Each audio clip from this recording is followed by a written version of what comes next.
Good afternoon, everyone. Okay. Well, I see there's we got a group of people here, but we'll going to give it a few more minutes for a few more people to show up here. I believe we'll have more people joining us shortly. Grab my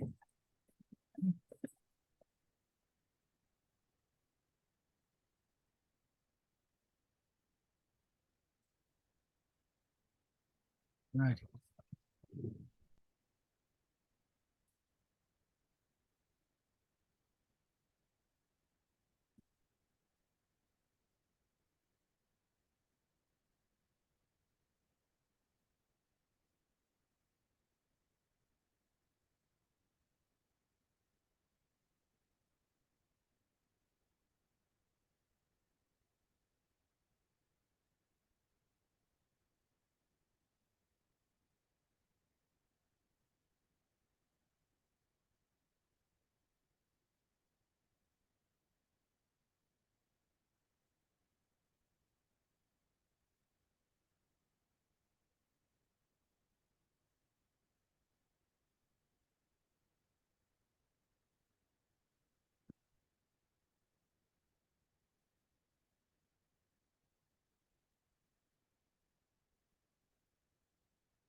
Okay. Well, I've got just a couple minutes after 4. I do think we'll probably see some more people joining the call here, but in the interest of everyone's time, maybe we should get started. And I see some new faces today, so I think it might be best if we just did as we usually do a round of introductions. I'm Bob Espindola, the one who you received the email on this meeting from. And I'll just go down as I see them in the order on the participants on my screen. So we got David Eisenberg. Hi, David Eisenberg from the town of Falmouth and loosely affiliated with Falmouth Net at this point. Okay, great. Thanks, David. And Jack Belcher.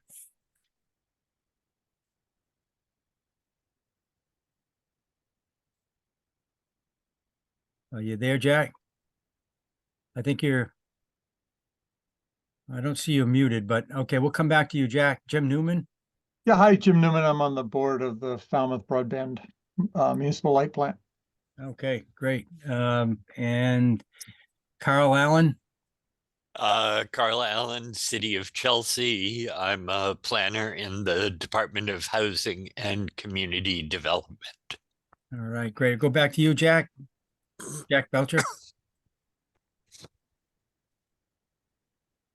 Oh, I think you're muted, Jack.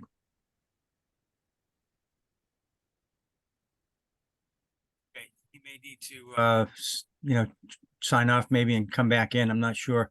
You want to try again, Jack? Oh, I see your audio is connecting. We'll come back to you in a second. Let's see. The order on my screen's changing a little bit. So Robert Dwyer. Hi, this is Bob Dwyer. I'm the chair of the Bourne Cable, Internet, and Telecommunications Advisory Committee to our select board. All right, excellent. All right, Wendy Howland. Hi, I am on the same advisory committee as Bob, and I'm the clerk. Okay, excellent. So we have Brian Espinola. Hi, Brian Smolla, City of New Bedford, Senior IT Analyst. Okay, and Ken Bell. Yeah, Ken here from Taunton Municipal Lighting Plan, the supervising engineer for the Internet Services Group. Okay, and R. Pierce. I think I think you're muted. There we go. Good afternoon. I'm Rick Pierce. I'm the Somerset Selectmen's representative to Serpent. Great. Thanks again, Rick. And Tom, I should go to Sean Gonzalez. John Gonzalez. I'm with the ILSR's Community Broadband Networks Initiative, leading storehouse of information on community broadband networks. I am a resident of Mashpee, Massachusetts, and a board member of Open Cape Middle Mile Network. Okay, great. And Tom Newton, I didn't get you yet. Tom. Hi, everybody. Tom Newton, Chairman of the Wilbraham Broadband Advisory Committee. Okay, now back to you, Jack Belcher. Are you back with us? Looks like he's still having difficulty with connecting to audio. So, did I miss anybody? No. Okay. Oh, Sean Powers joined. Sean. Hello, all. I work with Bob for the municipal broadband in Fairhaven. Okay, and then I see what's listed as Read AI, which I think is something that Sean Gross from New Bedford uses to take notes for him when he's not here. And the other one, Zoom admin, I'm not sure if that's something probably Chris McCauley set up for us, but all right. So thanks. Wait, sorry. It's Zoom admin, Stephen Crane. Oh, I can't figure out how I'm on my phones and I can't figure out how to rename it, but it's from town of Ipswich. Oh, okay. All right. Thank you, David. Okay. So then, we one of the things that, we're glad to have some people joining us here from down the Cape who've been very active in, putting together comments for the Internet for All comment period that Mass Broadband has, and it extends through tomorrow. So we'd like to take the opportunity to hear from them. And one of the things that I did want to bring up, because they asked about joining this group, and how this group works in terms of advocacy and voting and so on. So that's one of the things that we've had a bit of a struggle with, because we our membership is loosely defined as anybody who joins our meetings. So if people who've been sometime, and that varies from month to month. We have people that are here with us. We have kind of a core group that tend to be here every month, but other people come and go depending on the topics that we're discussing. And we've had guest speakers come in from MBI. We've had the Attorney General's office sent representatives to our meeting one time to talk to them about competition, et cetera. And we've talked about submitting formal letters of advocacy, and the struggle that we have with that is because we don't really have an arrangement where we have a structure that allows us to vote on behalf of all the member groups. And in some cases, a member might be appointed, as I am in the town of Fairhaven. I'm appointed as a member of our select board to be represented in this coalition. But it's not clear to me how everyone else's arrangements are with their own community, and what authority they would have to make decisions on behalf of their community. So, I did want to talk a little bit in this meeting about suggestions that people might have. We did hear from the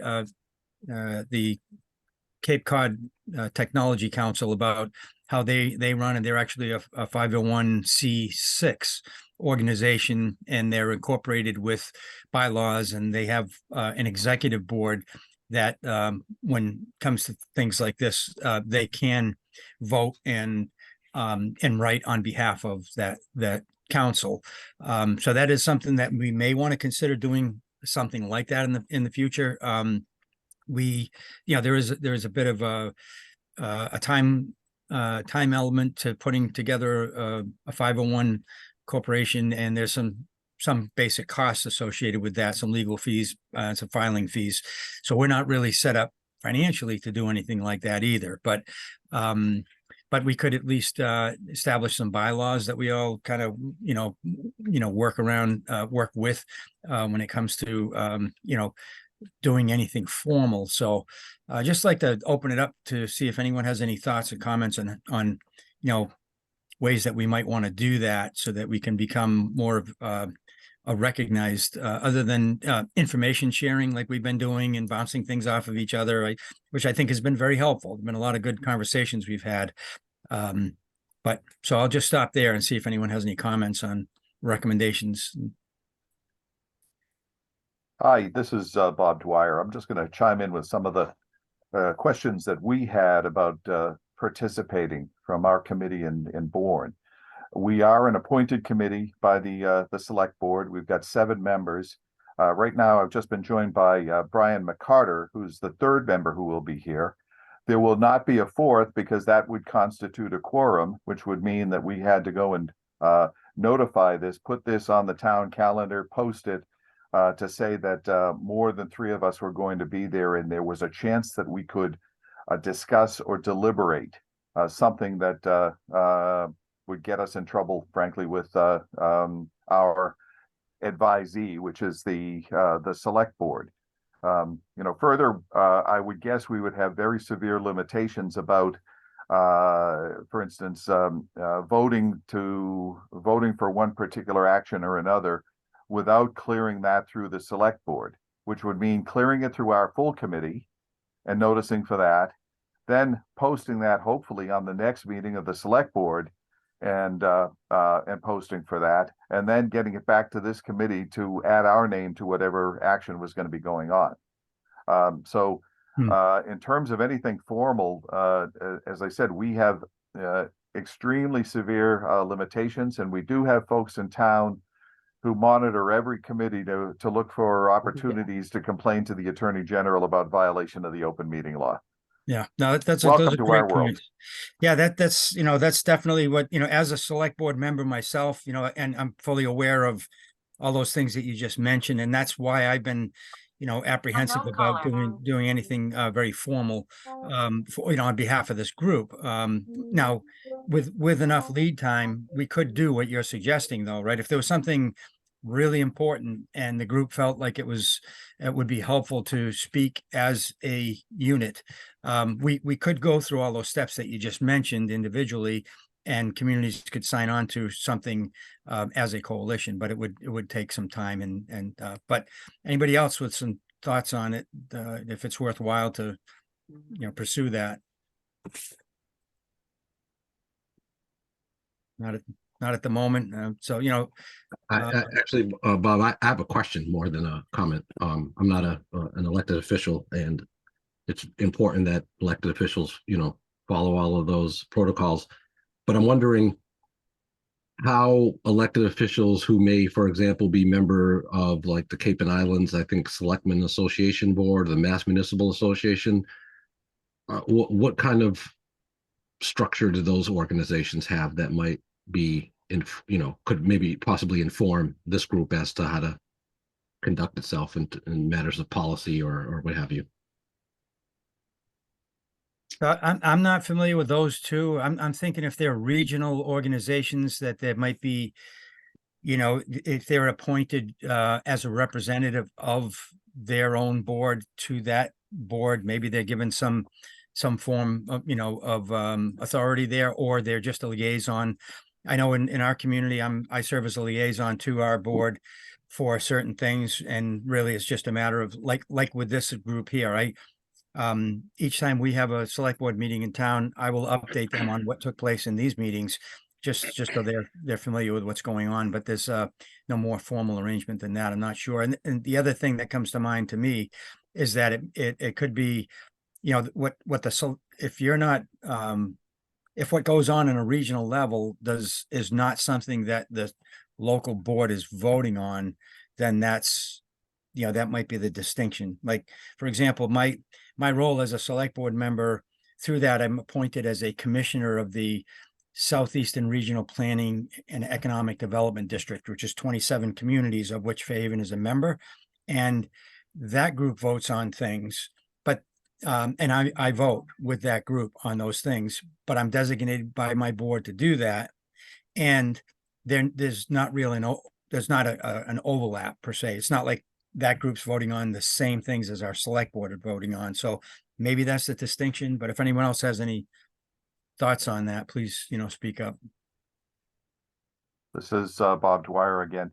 I am vaguely aware of various committees where the select board appoints one member to go and serve as the member with voting rights, But at that point, anything that's voted on by whatever committee, you know, the Barnstable County Committee of XYZ, those are posted. The minutes are posted. They're available through the town clerk's office. So everything that happened at that meeting is fully available, at least after the fact. So there's a lot of reporting involved there. Frankly, I'm happy to see that that Sean has his Read AI that's turning this into a set of AI notes. I think that might be an appropriate way to keep track of what this committee does if anything gets more formal. Yeah, and you know, we have from the beginning recorded all of our meetings and post them on the website. It's not as formal as a government meeting recording, and we do not issue notes and because again, we're not a formal government body, but we try to make it so that if people miss the meetings, they can go on and view them, or if anyone else is just interested in the work we're doing in general, they can go on and see. It's open to the public to be able to go in and see what's going on. And we keep files that we share on our website for people to be able to access and review. So we try to be open. There has been a recommendation at one point that maybe we would have a separate section of our website that's dedicated to things that we're not really ready to share openly yet. Like say some kind of draft proposal that we were working on that we just, we're not ready to but we've to date, we've never done anything like that. We've just, anything that we discuss during our meetings and share by email, generally we put those right up there. So Brian, go ahead. I see your hand up there. So I don't know what the right structure is for your group, but one of the things to keep in mind is what's the end goal. So part of the reason we went from being informal and born to a very formal committee is we needed political leverage, and we needed to get in the newspaper. We needed to become more formal to move the needle. So maybe figure out what the end game is. Roughly these bigger groups are good at pushing MBI to make changes or change of policies and things like that. So maybe it's communal bargaining power for vendors. Is it what's the end game, and then back into the structure from there. Yeah, thanks for that. And we early on we did talk about that and being a little more formal with a mission statement, and we talked about some things in general. We never really actually formalized that either, but essentially we just been a place where people could come and share experiences and concerns that they have in their own communities. And we've been fortunate to be able to get people from MBI and the Attorney General's office to understand that we have a pretty good collection of people that span across the state, to far reaches of the state that have a common interest, and they've attended our meetings. So just on that alone, but one of the things that was a clear thought early on was advocacy and being able to do something collectively, because the numbers could really help in that regard. But I myself, as being kind of the person that's collected the information and just discussed these comments periods that we were running through and different concepts. Even the Attorney General, when we met with them, they said, well, if you can put together kind of a formal request for us of what you're specifically looking for, would be happy to read it and and consider it. And that was all about, lack of competition, monopolies, and trying to see if, because the Attorney General's office, that's part of their mission, right? And so, but again, we drafted, myself and Sean Gross from New Bedford, actually mostly Sean, drafted a document that we thought we could share with this group and discuss, but then kind of recognizing the limitation that we have on, who can sign on to this. It's more like individuals as opposed to, specific communities, that we never really, pushed any of those things over, the finish line. So, the Cape Cod Technology Council, that we don't have anybody here that's on that group, do we, right now? No. I'm the liaison for Bourne to the Cape Cod Oh. Technology Council. Okay, all right. So my understanding is there, I think Steve Smith's the one that sent me some information earlier this week about how that group has a designated steering committee or board of directors that represents and is able to vote on things. So I guess there could conceivably be that kind of arrangement where you know, whoever from the group is willing to step forward and serve in that role could, potentially vote on things and bring that type of advocacy formally forward.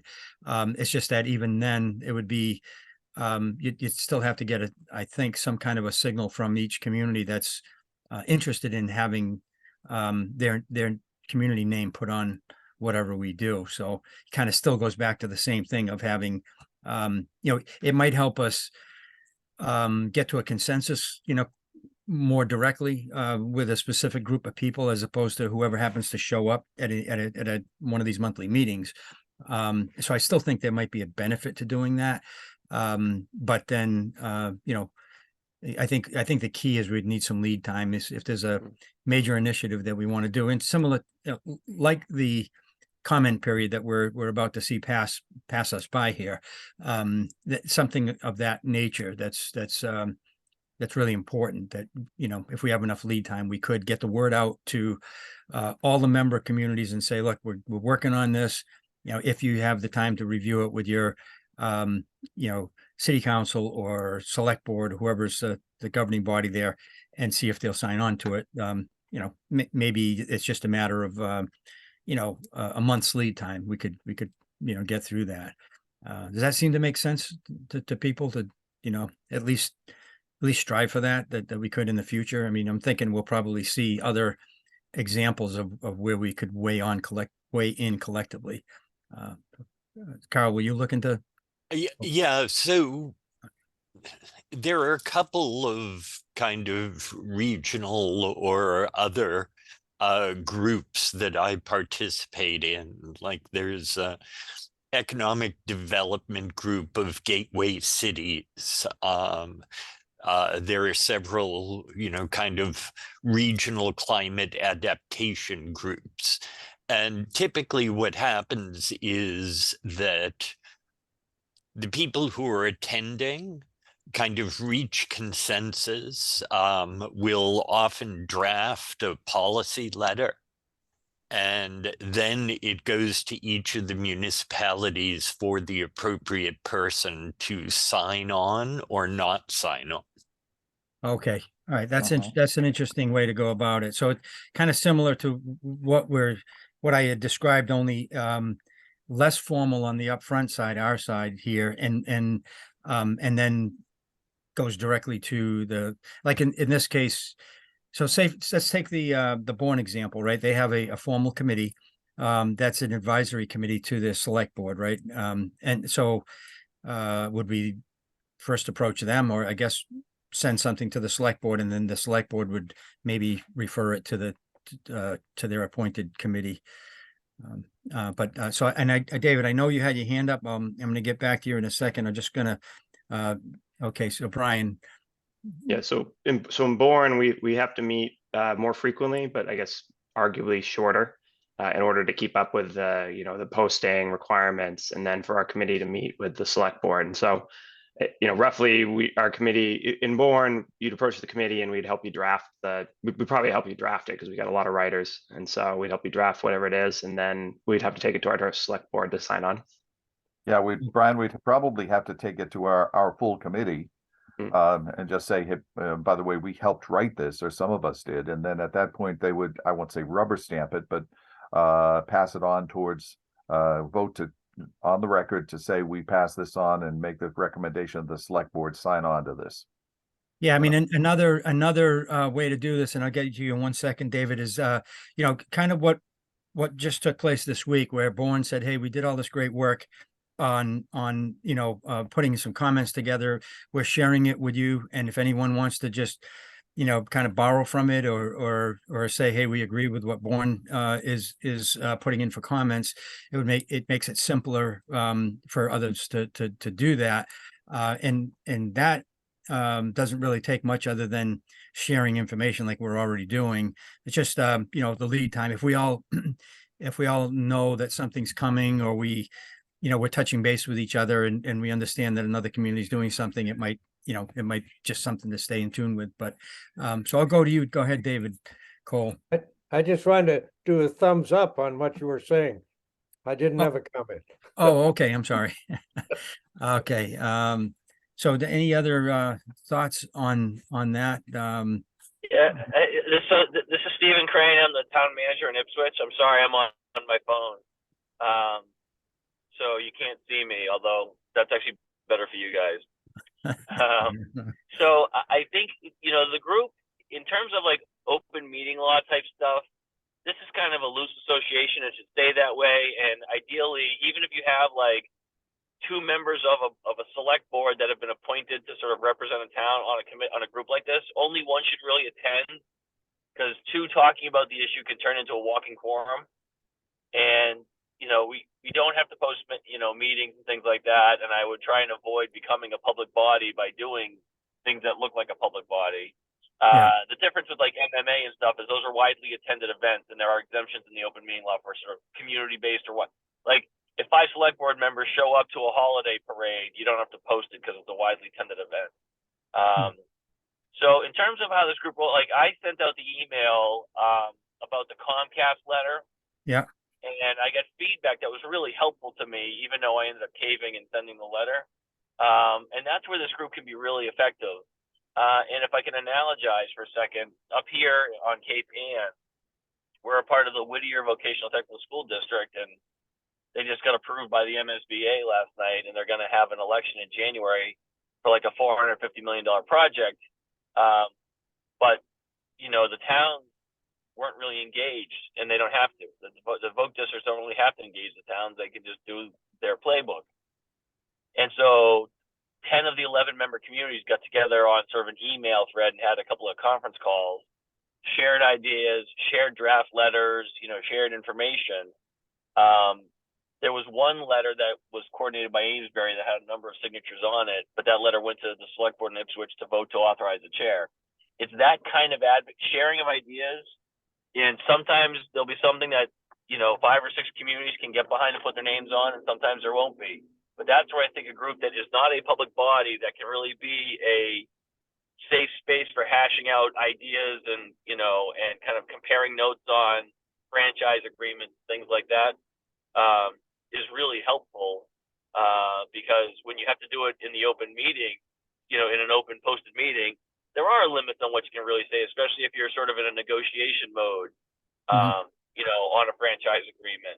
And you're either in executive session or you're trying to do it, artfully, in an open meeting. And so I'm new to this group and this is my first meeting, but not new to regional, not new to either regional coalitions or ideas-based coalitions, which it seems to me this one is. So keeping it less structured and more of an idea clearinghouse, and quite honestly, a place to just, piss and moan about how we're getting treated by the cable company or any other subject, is really, I think, where the help is here. And then, like you said, there are times where comments will get drafted. This group can be a clearinghouse to look at them, comment and edit on them, and then edit them.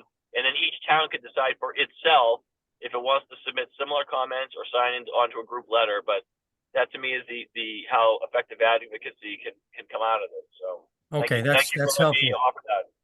I don't have a little yellow hand to raise here, so I'm just. Go ahead, Wendy. Hi. We spent a lot of time creating a line by line critique of the MBI rules.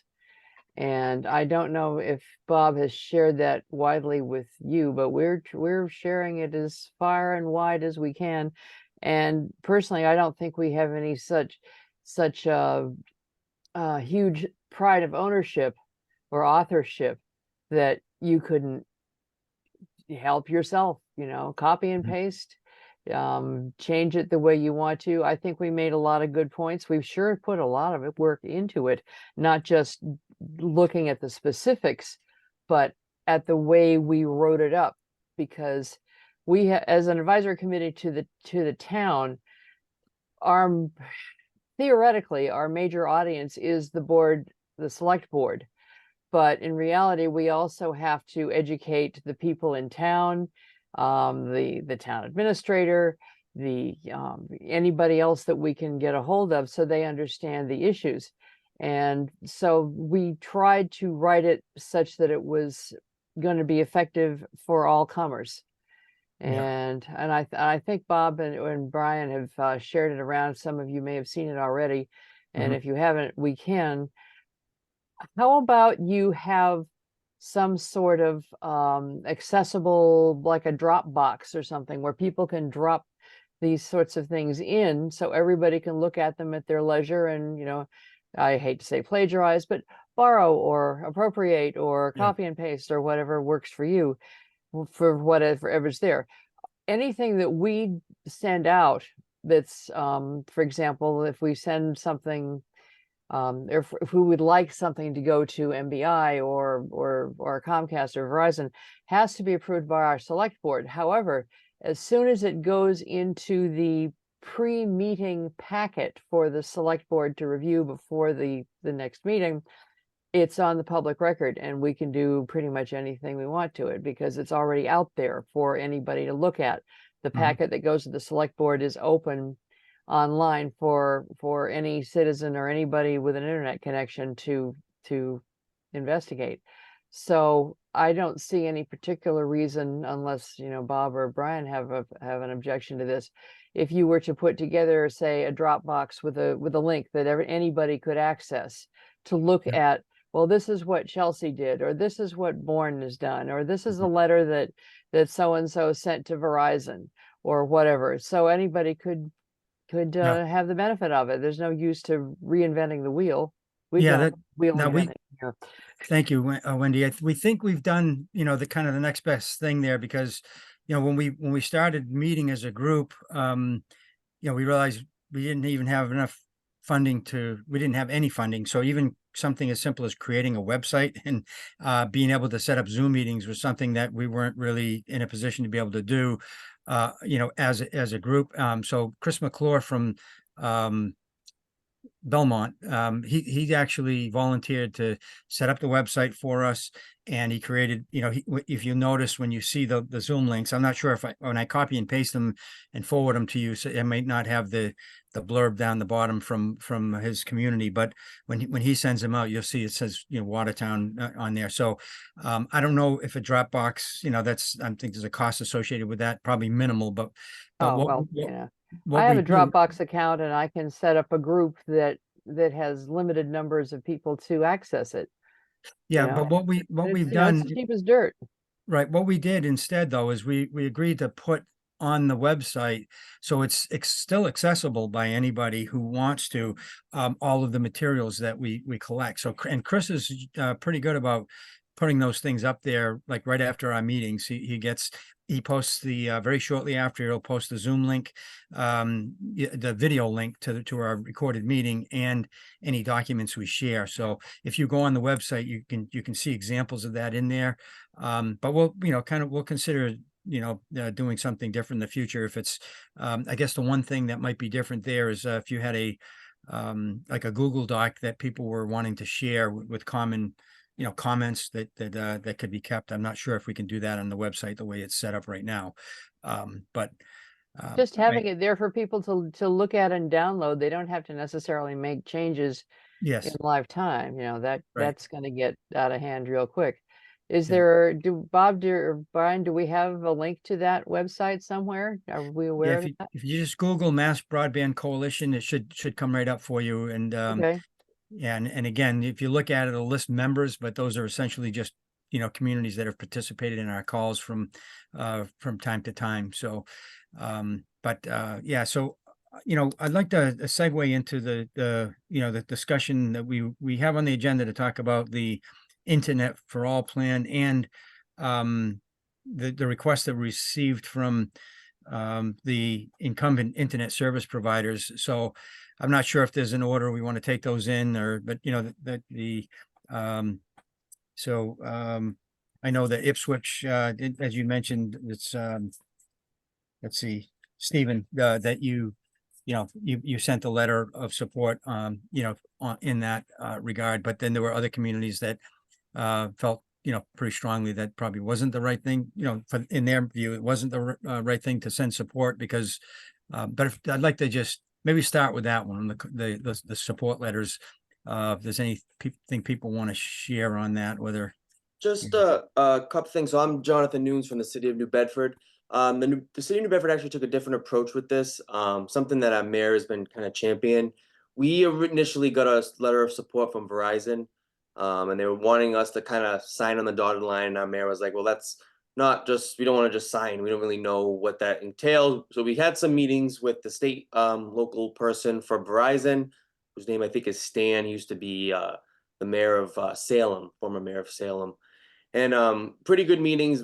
They were basically getting to the point where they were ready to agree to a lot of our stipulations. I mean, nothing crazy. We wanted to make sure if ACP ended, there would still be affordable programs, stuff like that.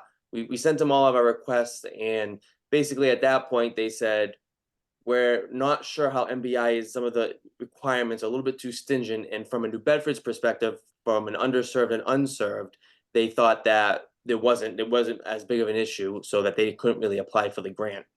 So because of that, the mayor pushed us along, and we actually, as a city, applied for the grant.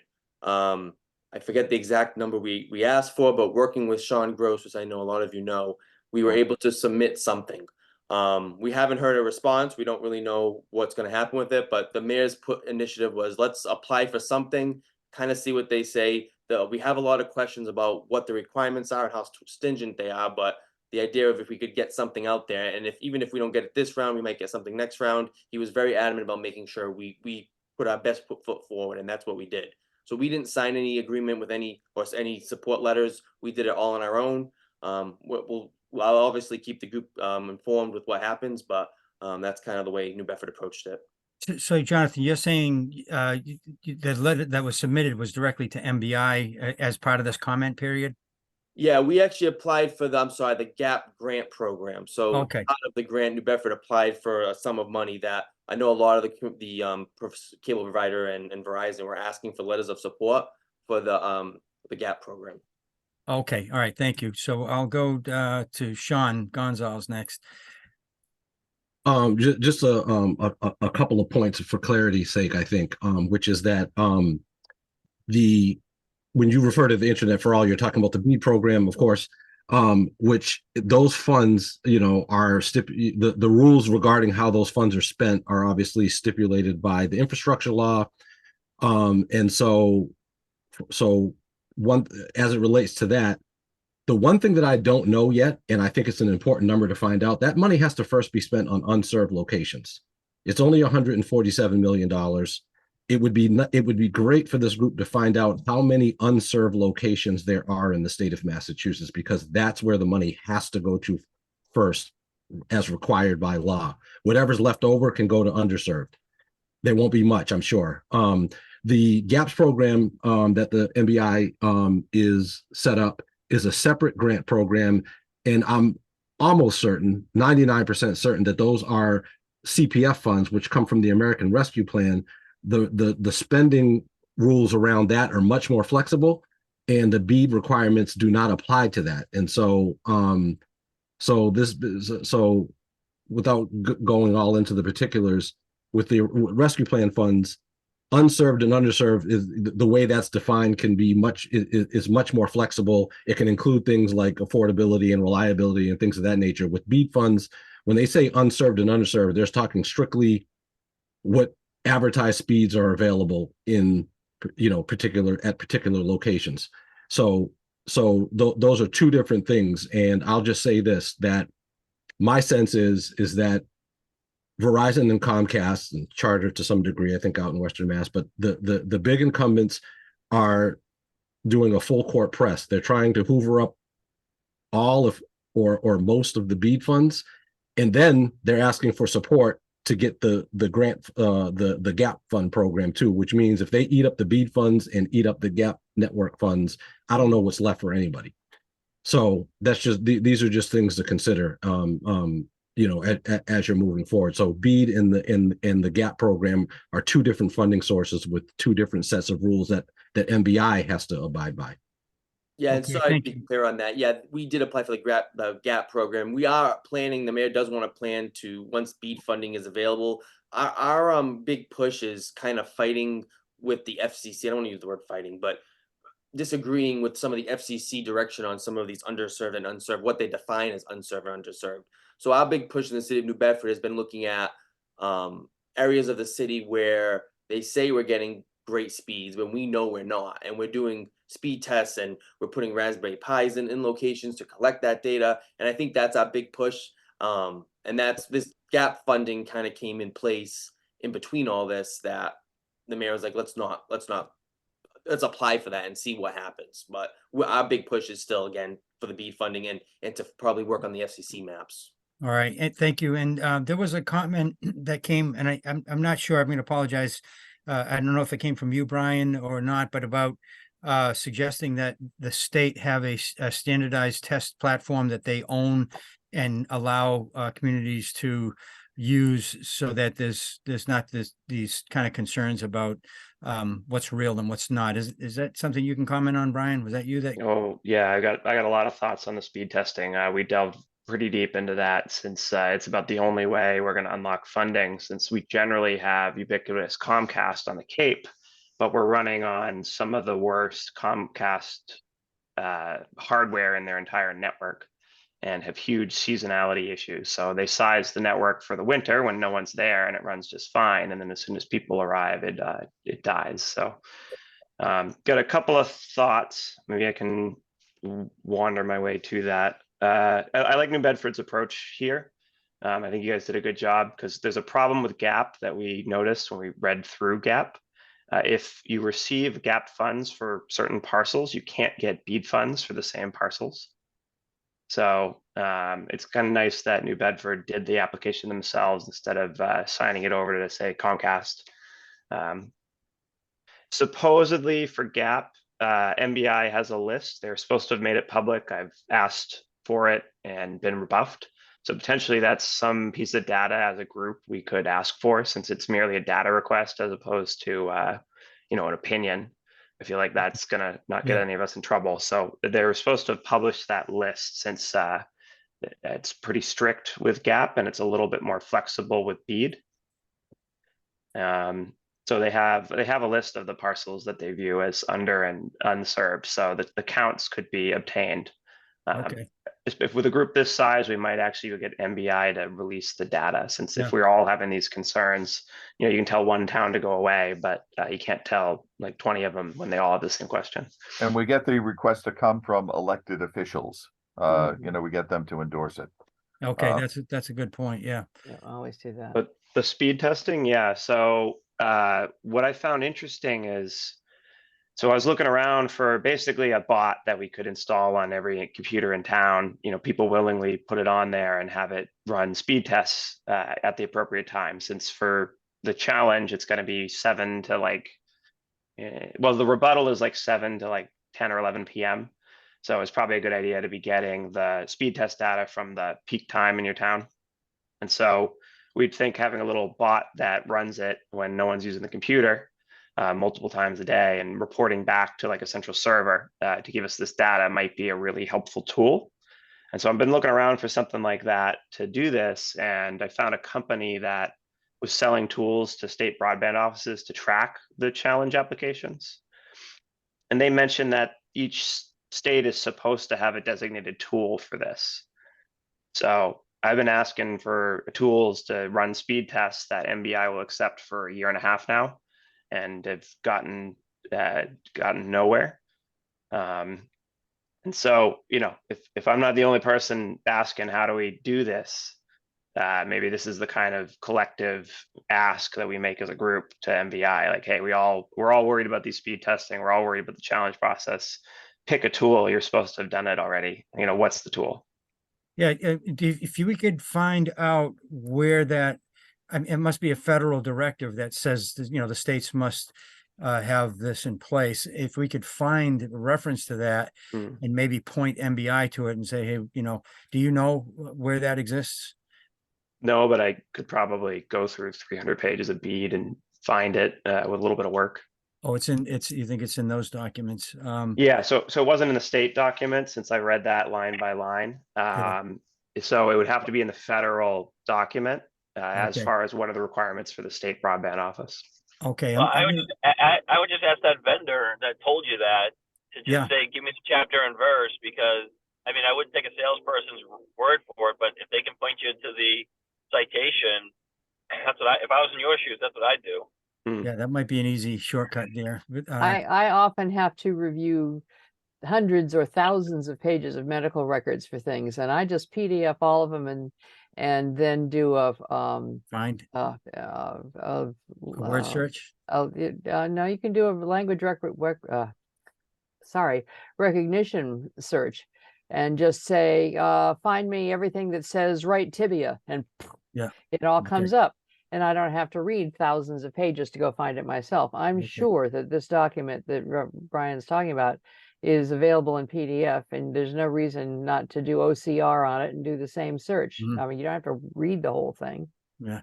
Well, all right. I'm going to come back to you, Brian, on the speed test thing in a second, but I'm going to go to David Cole has his hand up from Westport. Okay, I'm unmuted. All right.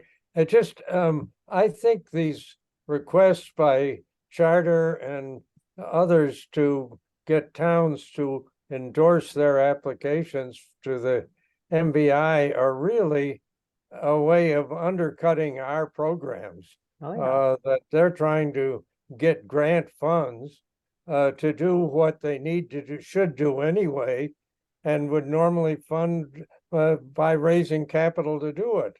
And so if they take away the grant money that we're looking for and use it, they probably aren't going to reduce the prices in the communities for which they might get the grant funds, and they're just going to add it to their profits. So I think as a group, we should encourage ourselves to oppose such efforts. And there's going to be a series of those grant applications. And it seems to me that there's a coordinated effort being made by these private ISPs to dip into this pot and take it away from us. So I'd encourage all of us to resist that effort whenever it raises its ugly head. Thank you. So if I'm sorry, I can't figure out how to raise my hand, my phone.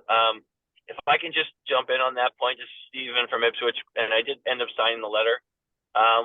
The two reasons I did end up doing it was, well, three. The first is they needed contiguous communities for their application, and the towns of Danvers and Topsfield, had already signed. So that was the second reason. I wasn't the first one to decide, so I didn't. And so because those two towns had already signed, the third reason was I didn't want to have someone in Ipswich who wants or needs cable or high-speed internet to be denied that opportunity because I didn't sign a support letter. And so in that circumstance, I did let my sort of local parochial concerns about Ipswich, non-served residents trump the idea that, we are really cutting against the ability to build better municipally run broadband, enterprises. But in that situation, I felt like I really didn't have much of a choice. So, but in principle, I did manage a community that had its own internet provider service that it provided through their municipal light plan, and so I do know how valuable that is for the community. And I agree. I think they have also figured that out, and so they are looking for ways to kind of squeeze us out through the grant writing process. Okay, thank you. And I know that Sean Gonzalez had his hand up, and I'm not sure if he still does. He posted a link to NTIA frequently asked questions in the chat regarding speed tests and challenges. Are you saying, Sean, do you think the answers to our questions are in there? It'll give you the start. I'm not an expert on the challenge process. Someone else on our team follows this closely. Because there's complexities to it. So changing the FCC maps as it related to the BEAD allocation I think that time has passed, and I don't know that they were accepting speed test data. But it's an iterative process in updating that map. As it relates to whether or not subgrantees are eligible entities to receive a grant, I think that's where that speed test information might be valuable. Okay, so going back to you, Brian, and I know you have a hand up. Maybe just as part of what you're going to talk about now, I just wanted to ask you if you think the right approach might be on the request for data that you're suggesting this group could help collectively on, would be if one community, say for example, Bourne, were to put a letter together to say, hey, we've been asking for this for some time, we're asking again, and then you were to circulate that letter, through this group, and we could, encourage other communities to do the same through their own, select boards or city councils, and then, ask each community that sends something to loop back to us so that we know they've sent it, so that we can keep a list of everyone that's commented on this. And, is that, so why don't you tell me if you think that's a good approach, and if it is, if you think you'd be willing to kind of draft the first volley there. I think our select board would be okay with that, especially as our first, foray into working with this group is we write the letter, they approve it, and then either people can sign it or cite it and send it on, as, however you feel like it, or plagiarize it. We don't care. It's just, Sure. It sounds like you have, the most background in asking for this kind of data. I don't know other people. I know New Bedford has been, I think New Bedford's also been doing similar work in that area, but in any case, since you have, if you're willing to do that, and then, I would circulate it to the group, and maybe with a cover letter that just says, this is something that, may be an avenue for this group to collectively make an impact. actually, we already asked for this in our last letter to MBI. So actually, I don't think we need select board approval to ask them again. Ask them again, actually. And, So we can and this skip is a that step. request for publicly available information that has the select board shouldn't get involved in that at all. Okay, so that's part of our charge is information gathering. Right. Okay. So we can gather information. Okay, so I can point to that specific. I know you've sent me multiple documents that I would, that I have already forwarded to this all the members, but maybe resending just that one Paragraph. Yeah, I'll find it. Something along that line. That's just so that we can narrow the focus to that and make sure that it'll be the easiest way to clear it through if it's a narrow focus, right? Did you guys share the Comcast and Verizon letters that just went out? Yeah, we were asked to write gap letters against better judgment. So we did it with enough conditions that I don't think they're gonna actually want to use our letters because they're not particularly nice. Yeah, you did. We did circulate those too, as you had suggested to the members. So were those letters actually? Because I know the GAP program, it was due on Monday. Do you know if they were actually used or they haven't really reached back? Well, we sent them on time. Well, as Brian said, I'd be astonished if they would include them in any packet because they weren't exactly supportive. But as somebody just pointed out, the applications have to be from contiguous towns. So at least in terms of the town of Bourne, if they want to get at any of the other 9 towns that they say they're going to serve, or some of them, they have to go through Bourne. And to say that they're not going to serve Bourne and skip us and then go serve everybody beyond, I don't think that's a non-starter, I think, that's as far as MBI goes. Yeah. Interesting. So I have a question. So did all the Verizon, I can understand a little more people signing letters since it's fiber, as long as it's fiber and not FWA. But did any town sign for Comcast a gap letter? Yes, Ipswich did. Okay, and you have your hand up there, Steve. So go ahead. Yeah, I finally figured it. I'm heading into a spot where I don't have great service, so I'm probably gonna drop out of the call. But Brian, hearing your experience, sometimes the approach then is to write a letter to whoever appoints the MBI and say, hey, your appointees aren't cooperating with my request. please, compel them to do so. And that could be, I mean, whether it's letters that each town can send on their own, or a single letter with, a larger signature sheet with multiple members of select boards and stuff like that on it. I don't know which one is more compelling, but maybe it's time to go over the MBI's head on this one. Well, I would agree say, with you. I've been trying to figure out how to go over their head. well, I like the first approach of trying as a group, trying to get as many of these letters in as possible and letting MBI know that this is the work of this coalition to try and, get this group coalesced in this way. But I would be personally hesitant to try to take that step too soon, because they have been very helpful to us in terms of, attending our meetings, when presenting material to us, keeping us in the loop on things. I think so far it's been a good relationship. I would agree that if we can't get this information through this means, that maybe that'd be an opportunity. But I think it would be good to, my opinion would be good to start a little bit more, I'd say diplomatically, to try to not burn bridges in that regard. But did they deny a formal public records request? I sent an email. I didn't file it as a formal public records request because I wasn't ready to put that kind of heat on them. But I'm familiar with the formal process. They pawned me off onto Cape Cod Commission on my last one, and the data I needed on the last request trickled in, but I still don't have a speed test tool. But even that guy, Carl, I think you got a great point there, because even a public records request would come across as to me a little of a softer way to approach it, as opposed to going over their head, because they would be the ones receiving the public records request, and they would have to be responsible for answering you on it within a and then that comes with a certain time frame. So that might not be a bad approach. Right. And if they weren't going to answer the request, they'd have to state which of the statutory exemptions they were using.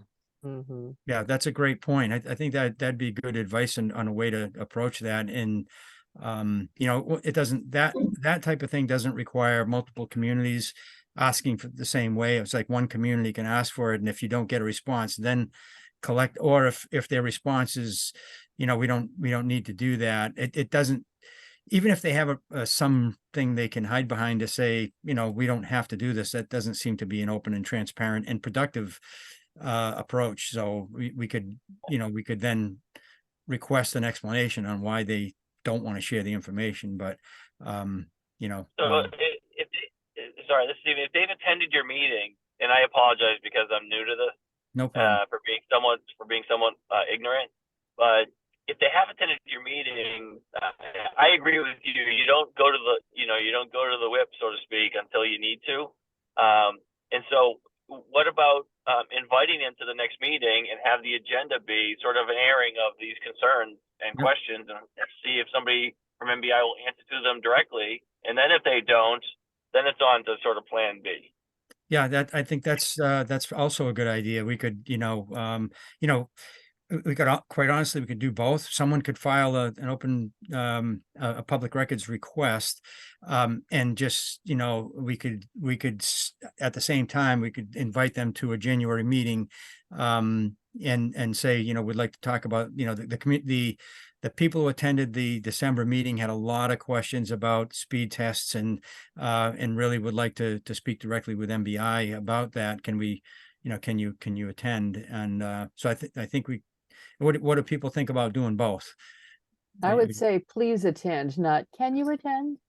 Yeah, well, yeah, I would like to, the consensus of the group is that it would be very beneficial for you to attend. And they, actually, I had invited them to this meeting because we thought we were going to talk about maybe a little more about the comments and to see if people had questions with the deadline on Friday. But I think it's probably would have been, a moot point anyways, and they weren't able to make this one. But they've attended 2 or 3 other meetings, so I think they probably would, if this probably was maybe this was a very busy time for them, and they couldn't for that reason as well. But go ahead, Sean Gonzalez.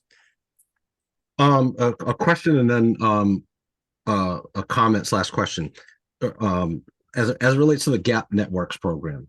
So one thing is that Gap Networks typically refer to you know, a targeted thing where you're talking about, you know, like hooking up like an MDU, you know, affordable housing complex or something like that, not a, you know, fiber backbone for the municipality. So that's one. But as it relates to the Gap Network program, I was wondering if any town that got that letter from either Verizon or Comcast asking for support, did any town ask, or did Verizon or Comcast share what specific project they were applying to use those funds for? Nope. They wouldn't No. even agree that they were going to use, come through our town.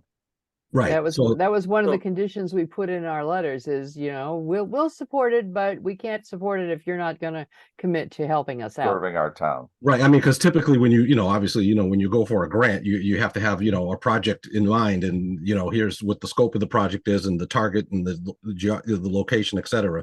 So that sort of kind of, I That's a think that little- question it's a kind of little pulls the mushy. rug out from, or pulls the curtain back. Now, as it relates to BEAD, I think it's extremely important for every municipality to offer comments and to give MBI an earful in terms of a concern that those funds, the, you know, sort of the equitable distribution of those funds and et cetera. But I will say this as well. We're talking about $147 million. So it kind of goes back to the question that was raised in the beginning about what individual municipality goals are. BEAD isn't the be all to end all. There's other financing mechanisms and alternatives to BEAD, and ultimately, I don't believe any community outside of maybe, you know, a few small towns out that might be left in the Berkshires. I'm not sure if there are any that don't have a fiber network at this point. You're not going to get the kind of grant that's going to pay for a community-wide network. And so it raises this question of, yes, it's important to participate in the comments. It's important to put on the record this desire for funds, grant funding to support you know, whatever kind of network proposals various communities have. But I'm wondering, how much money does the state have left in rescue plan funds? I was very disappointed in what municipalities, counties, and the state did with rescue plan funds. And I think it was because they thought, and I know that there's many priorities, but I think it was because they thought, oh, the infrastructure bill's coming, BEAD's coming, we'll use our rescue plan money for other important things and wait for BEAD, not realizing two things. One, that Massachusetts was never going to get much in the way of BEAD funding, and two, that the rules around what you can spend that money on are much, much more flexible with rescue plan funds. And so I'm wondering if this group might, at some point, maybe not now because folks are busy filing comments with BEAD, et cetera, advocating for the state, like many other states, to dump some of their rescue plan funding into a broadband infrastructure program that would be available to communities that did not get BEAD funding. It's interesting, yeah. Okay, so that could be something that into, you know, early into next year we could be working on. It's not as time sensitive as some of the other things going on right now, I guess. Right, because I guess the reason why I bring that up is because you all are doing very important work, and this requires a lot of time and energy. And so sometimes I wonder if spending a lot of time and energy on something that is ultimately going to, for lack of a better term, result in peanuts for your community, even if you were to successfully lobby MBI for a sliver of BEAD funds. Mm-hmm.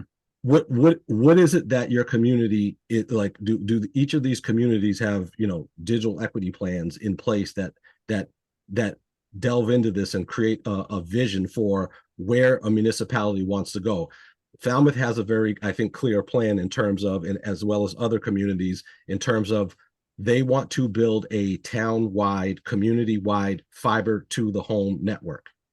Other communities may have a different targeted approach. They may, you know, want to build an institutional net that they own that, you know, serves all the government buildings and schools, et cetera. And maybe, you know, you run some fiber out to, you know, some housing authorities or something like that. But that vision makes a big difference in terms of where to expend energy. Yeah, in other words, maybe each community has like a broadband master plan that says, what what your goals and objectives are.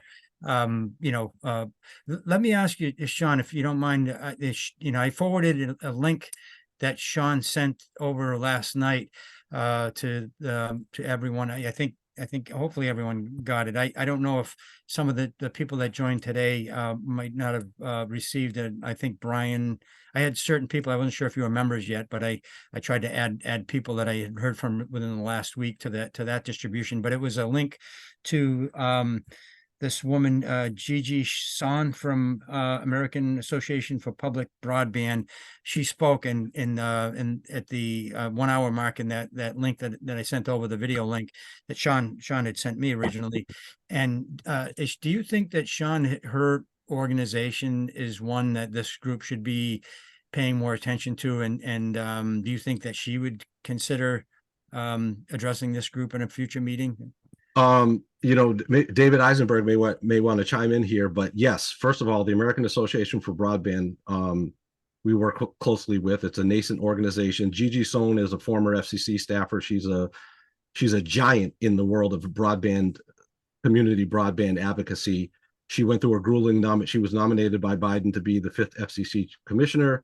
She was viciously attacked for 16 months, and her nomination ultimately was withdrawn.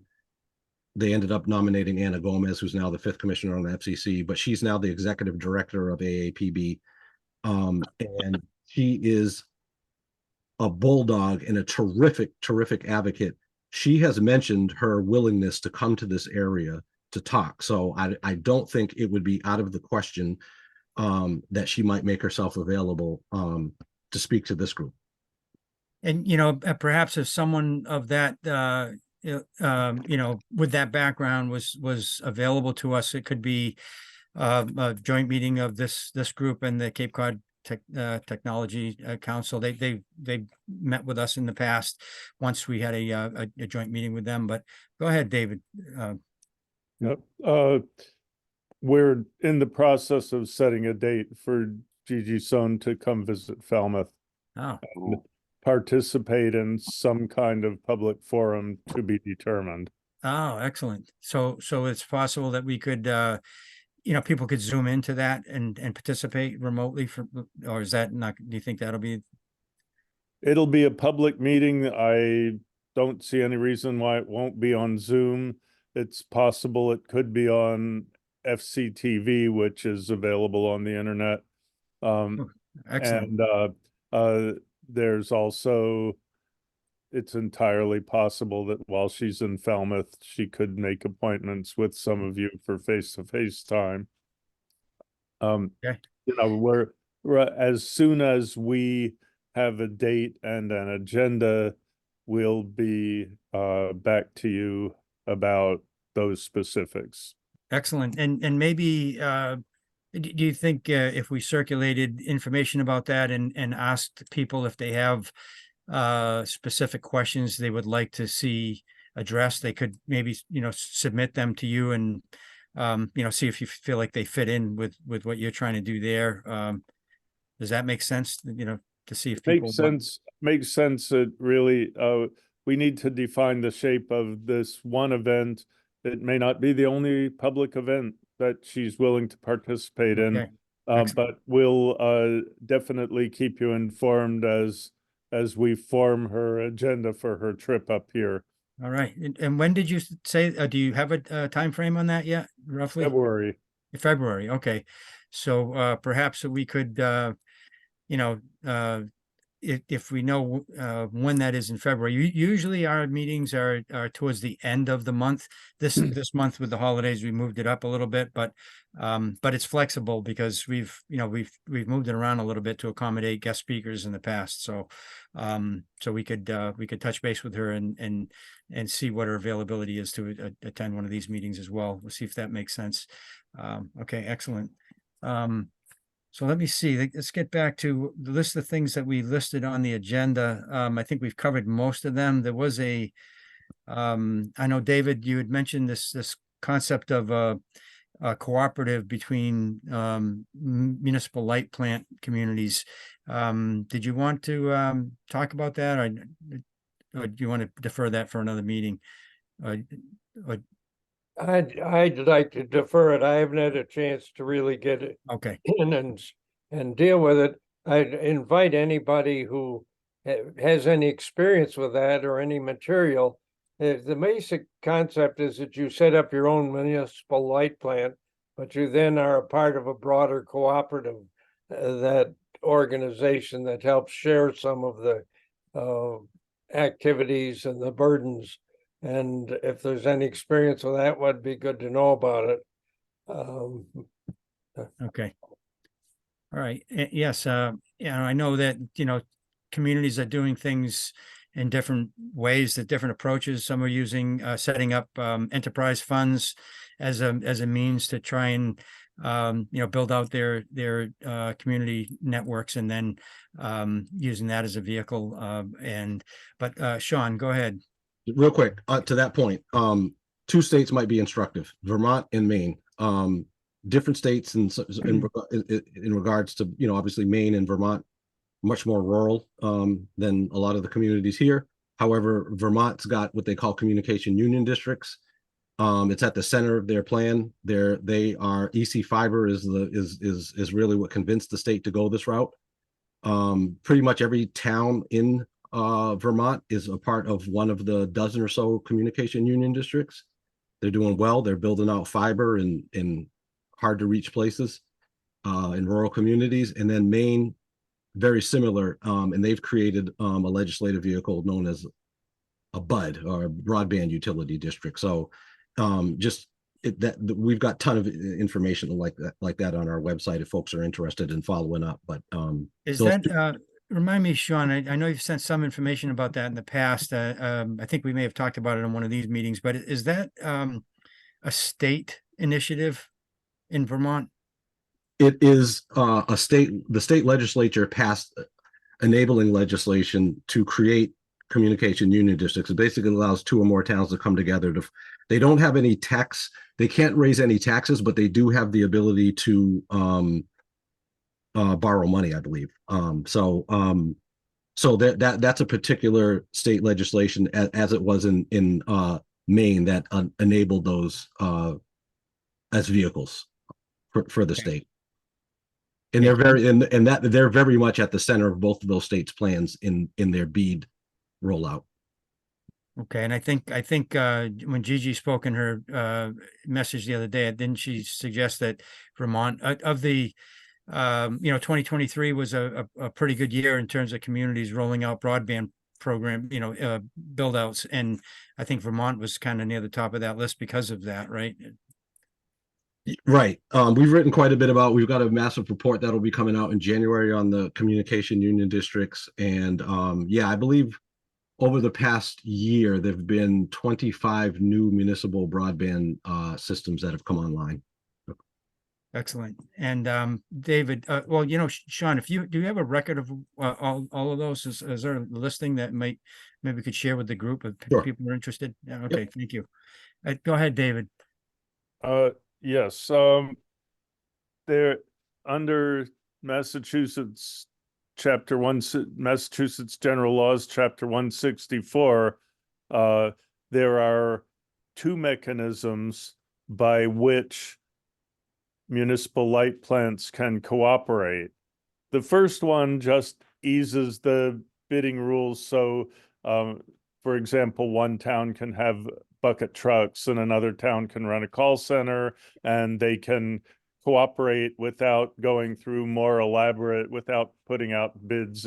There's a bunch of easier ways to do things there.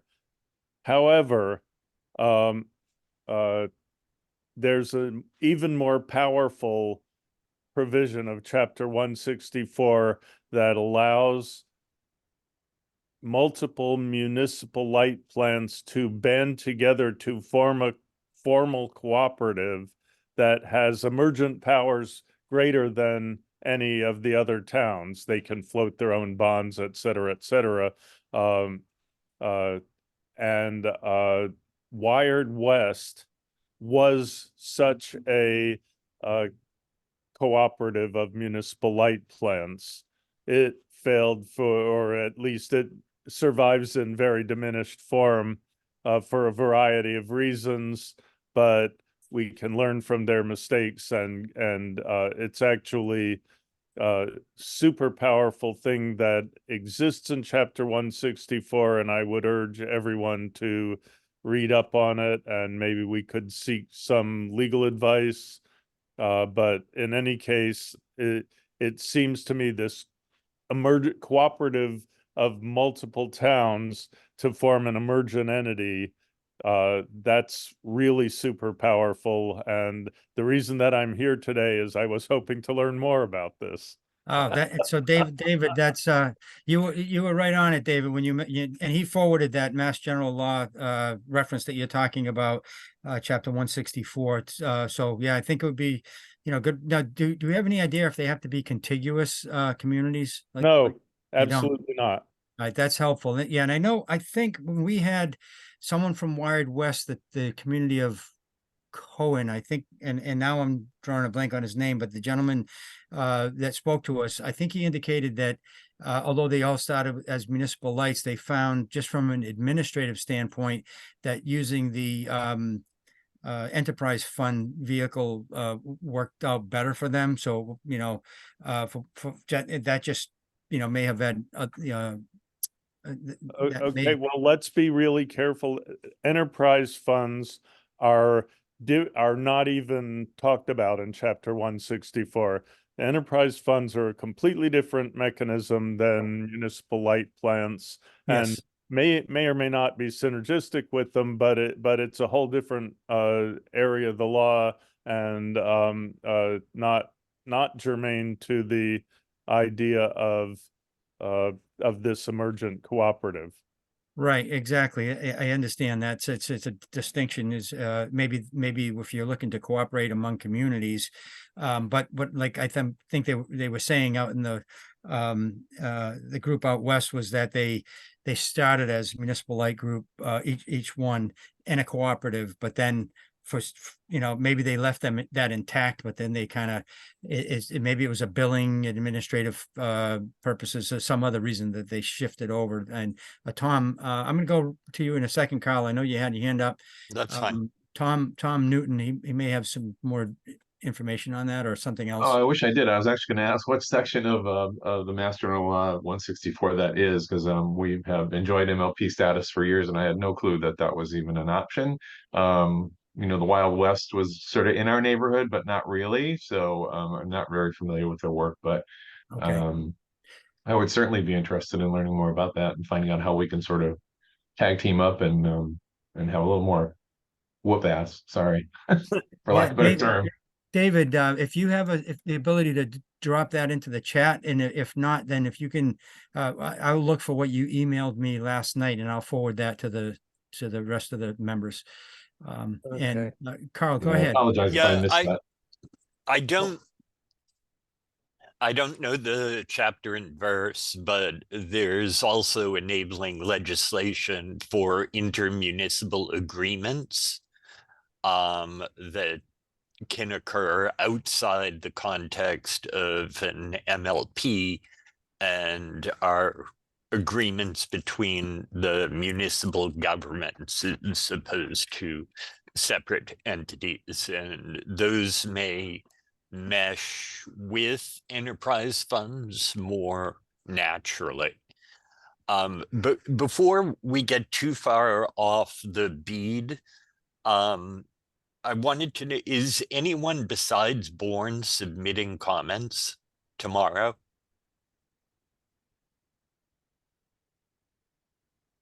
Anybody? Because I know I wrote a 3-page rant that I do plan on submitting, but Jim.